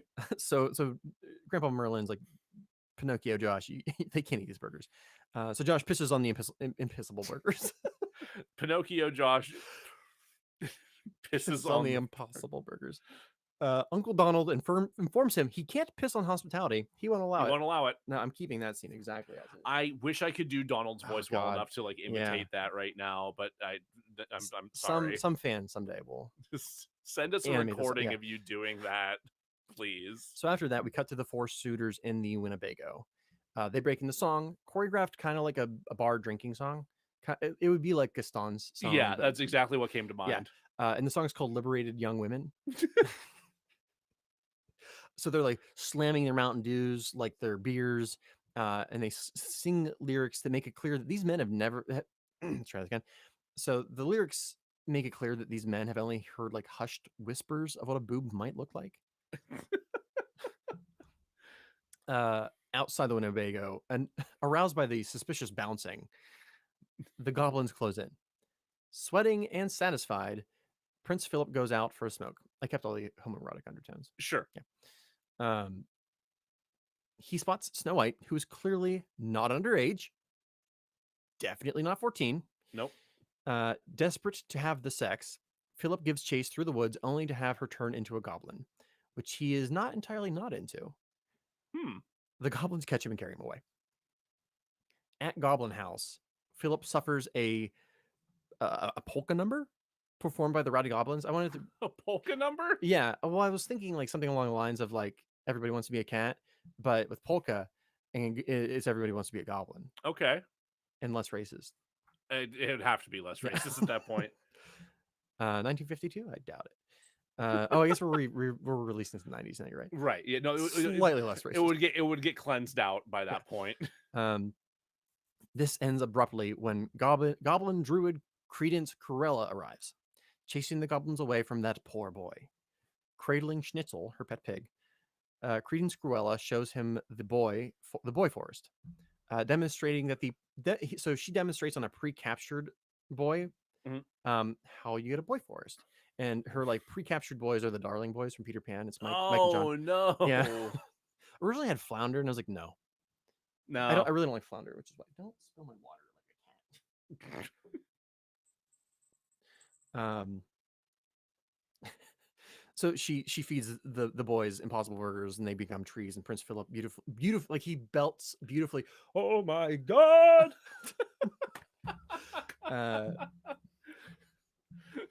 All right, Bushy. All right. Girl, you got an hour. So those of you in podcast land, my cat, both of our cats get salmon at 7 o'clock, but Bushy is very food motivated, and it is 6, and she is impatient. She's letting me know. All right. So beautifully sings. Oh my God. Holly asks the mirror on the wall who the fairest of them all. The face of her dead grandpa appears. She screams. He screams. Donald Quack screams. So they switch rooms. Yep. Grandpa tells Josh that he has to free the boys in the boy forest. If he doesn't, veganism will take over the countryside, and the goblins will eat all the boys in the land. Arriving at the woods, they encounter Prince Philip as a tree, his trunk tapped, pale green gag seeping from his faucet. Oh no. Yeah. Terrified by the sight of a talking tree, Josh flees into the boy forest. He screams, they scream, Grandpa screams, as Josh collides with a goblin. The goblin tells him that he has nothing to fear. The other goblins call him Fugly, the friendly Fugly, the friendly goblin, which he is. He really, really is. Unlike the other goblins, he eats meat, specifically uncooked hot dogs straight from the package. Oh, no. Josh tells Fugly that Grandpa wants him to stop the evil veganists. Fugly agrees to help. The following morning, in light of the piss incident, the piss incident. No, I got it. Aunt Goofy has decided that they should all go to the new church in Veganvania, Our Lady of the Holy Quinoa. When they enter, Josh is separated from them so he may attend Sunday school while the adults go to mass. Which includes Holly. She makes the cut somehow. Okay. I actually don't know what the age cut is, but whatever. Doesn't matter. Not important. As the sermon begins, the anti-meat rhetoric comes out. Donald wants to leave because he's not about that shit. Aunt Goofy tells Donald and Holly that they're being bigots and that they need to respect these Mormons and their religion. You can't just go around discriminating against every Mormon you see, Donald. Meanwhile, Prince Charming, that's Cinderella's prince, heads into town to gather protein for the remaining boys. There he meets the shopkeepers, the Mad Hare and the March Hatter. What? You just transpose that? Yep. the Mad Hatter and the March Hare. Disgusted by his desire for pork, they tell Charming to follow them in the back stock room where all the sausages are kept. Yep. It's a plot point for later. In Sunday school, Josh is surrounded by poorly disguised goblins in like their Sunday best. Mm-hmm. They break into a gospel song about how eating bologna is like a one-way ticket to carnivore hell, and in the unholy meat sweats. The unholy meat sweats becomes very important. With a mouth full of hot dogs, kind of like Slimer in the first Ghostbuster, Fugly peeks through the window. Oh God! So there's a song in Princess and the Frog, I think. Okay. By I think he's like a voodoo bad guy. Oh yeah. He has a song. I wanted to kind of be like that, but about goblins and their meat religion. I'm not a musical person. Donald, Goofy, and Holly decide it's time to go when the congregation begins chanting "Hail Satan." Get out! Get the fuck that's out! not even mine. That's not even my. I think was Scott when he moved to Portland. He found a right. Yeah. Do you vaguely remember the story? I do. They were searching for like a vegetarian joint, and like the only place they could find within walking distance was Hail Satan. It was Hail Satan, which is a half strip club, half foodery restaurant is what they call them. Hail Satan! I'm imagining like the old people in Rosemary's Baby screaming like "Hail Satan" in their like high pitched old voices, but like "Hail Satan." It hurts. I am so sorry. However, when they try to leave, Reverend Pete pushes for them to join him and his wife for dinner. She'll want to meet the new parishioners. So in this, Pete and Creedence Cruella are wed. Okay. So there's more of a connection than just like we just have an abundance of villains. Josh arrives back home. Fugly was sent by Grandpa to retrieve him. Once at the mirror, Grandpa Merlin tells Josh that he needs to save his family from the dinner party. He climbs out of the mirror, giving Fugly and Josh a Molotov cocktail. Okay, so we're keeping that. Yes. That part's staying. Yeah, like I imagine like a very like Wes Anderson scene where like all three of them are running through the woods, kind of like parallel to the camera, just like Molotov cocktail held up. Yep. Anyway, the three unlikely heroes jog towards Goblin House. Inside Goblin House, we learn that Creedence Cruella is Reverend Pete's wife, as I said. Yep. She serves an assortment of vegetables that, when looked at as a whole, are clearly Prince Charming. Radishes for eyes, carrots for fingers, and a gorgeous mane of arugula. Molotovs in hand, Fugly, Josh, and Ghost Grandpa run into Kurt Russell. He's in the middle of like a love song too. Sure. About Holly. They explain what they're doing and how Holly's trapped in Goblin House, and Kurt tells them that they can't just rush into Goblin House. They'll need a disguise. So we cut to Goblin House, where Creedence Cruella explains that when she arrived in Vikinvania, the place was in ruins. It was called Nilbog, and it was crippled under the weight of late stage capitalism. Yes, this is timely for a movie coming out in the 90s and developed in the 50s. It only gets worse. When she and her husband arrived, they renamed the town, gave the goblins jobs as farmers, and allowed them to worship freely, so long as they worshipped vegan Jesus. That might be the word with the worst mouthfeel I've ever come across. Yeah, I hated saying it. So there's a knock at the door. Pete answers to see what is clearly Fugly on Kurt Russell's shoulders in a trench coat. It's an oldie but a goodie. He claims to be Aunt Goofy's cousin. He thinks of like a name off the top of his head, Tommy Wiseau.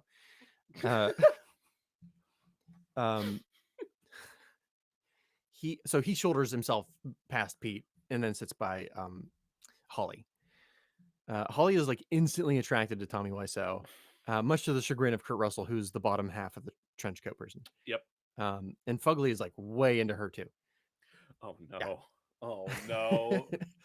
Tommy Wiseau's chest asks that the windows be opened because it's really stuffy. Sure. Donald, with a carrot finger, gets closer to dipping it in the green gack chip dip. The window opens and Josh yells, "Now!" Grandpa chucks his Molotov, which catches the table on fire, which is the vegetable prince, screaming in agony as he is roasted to deliciousness. Oh no! You just made it worse. Yeah, you made it way worse. Yeah, I'm getting hungry. Josh's Molotov flies through the air, or through the window, hitting Pete, who bursts into flame. There we go. Kurt Russell blindly throws his, which hits the wall, doesn't break, and rolls away harmlessly.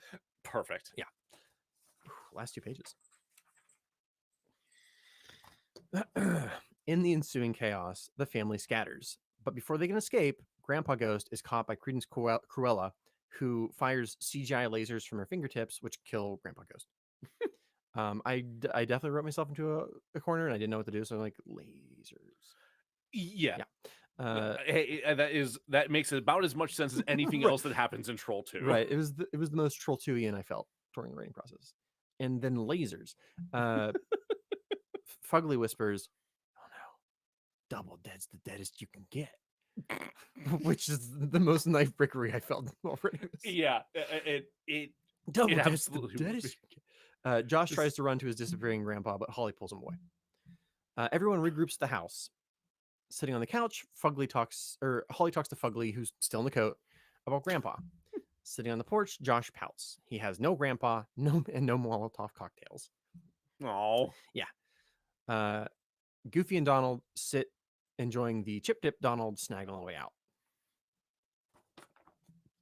Searching for her husband's killers, Credence Cruella finds the absolute beefcake, the prince from Snow White, in the Winnebago. Having been years since being pleasured by a man, she seduces the prince. They make sweet, sensual popcorn. Oh, God. Going back inside, Josh finds Donald and Goofy have become trees. They had to dip. Yeah, don't do that. More desperate than ever, Josh means to give up. It's then that Fugly remembers that Grandpa left him a gift, something so terrible that it only is to be used if all else fails. Before it can be revealed, it is interrupted by a shotgun blast. Outside stands Sheriff Mickey. Sheriff Mickey freak. Yes. He tosses a sack of Impossible Burgers onto the porch, saying it'll go easier on everyone if they just eat the Impossible Burgers. Inside, Fugly finishes off his pack of hot dogs. That's a sentence. Fugly finishes off his pack of hot dogs using his meat sweat magic. He pulls the old switcheroo. His meat sweat magic? Right. Well, because I didn't want to bring their grandpa back because I needed somebody to actually stay dead. Right. So he's already been an instrument of Grandpa's from the beginning. So right. So it comes down to Fugly to figure out how to do the old switcheroo. So he pulls a Popeye with some uncooked hot dogs to get the meat sweats. I specifically remember going to Coney Island and getting the meat sweats after eating some like Nathan's hot dogs. And it was like the middle of summer. Eating them raw? So, Mommy, I have salmonella. There's So also the name of the guy who gave me these. Hey, you want some mustard? So Josh and Fugly are exchanged for Schnitzel the pig. I justify this because it's like a weight distribution thing. Okay. Fugly's Schnitzel's very fat. It's a pig. It's a big pig. Pigs get big. Just as Sheriff Mickey and the goblins burst into the house.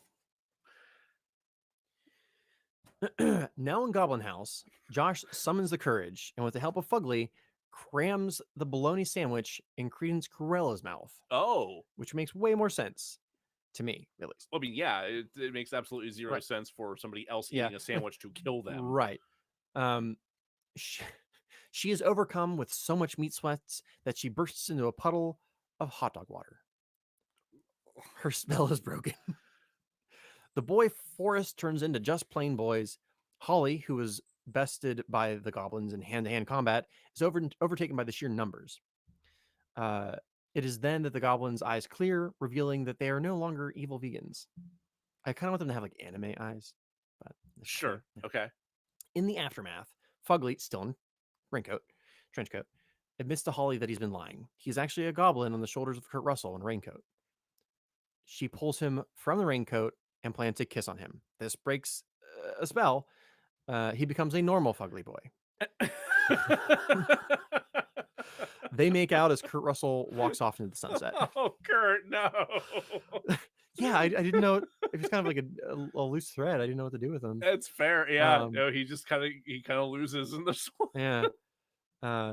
In the epilogue, we learn that Holly has inherited the crowns of the 2 dead princes who had never stopped loving her. This makes Josh a prince, and as Josh is a male, he has first right to the throne. He does away with late-stage capitalism, converting the land to the serf system. The free boys, his royal court, and the goblins subjugated to work the land. Holly and Fugly wed as the words "everyone lived happily ever after" fade from view. The end. Jesus fucking Christ. Jack, what did you just do? I don't know. I don't even have words to like. Are we just done? Is the podcast over now? Because I don't know what the fuck we just did. That I can't.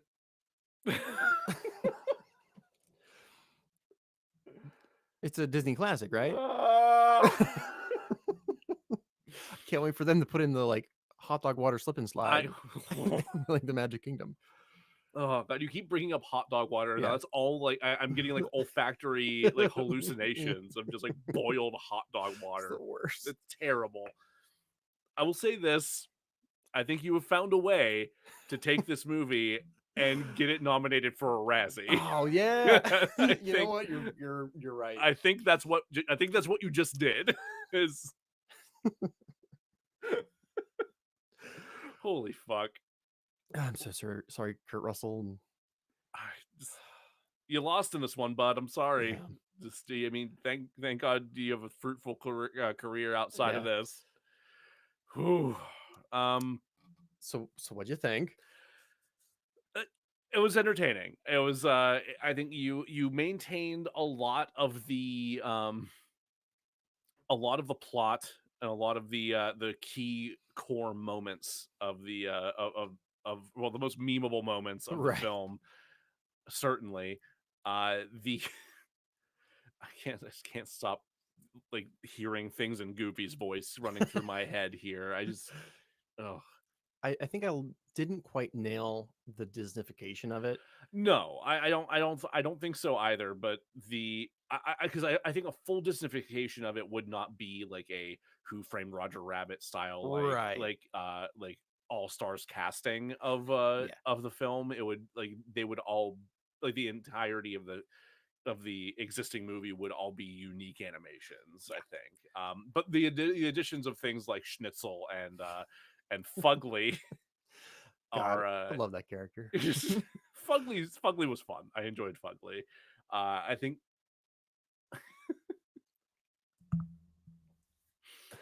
I don't know if this would have furthered the Dark Ages for Disney. I just expanded the Dark Ages well into the 90s. Just, tanked the Renaissance. Oh shit. He has the Little Mermaid in one hand and Troll 2 in the other. And you're like, Walt did say he wanted to do this. That's what Kurt Russell said. Kurt swore that this is what his last told him on his deathbed. I don't know. Roy swore it wasn't true, but he's not around anymore. We guess we take him at his word.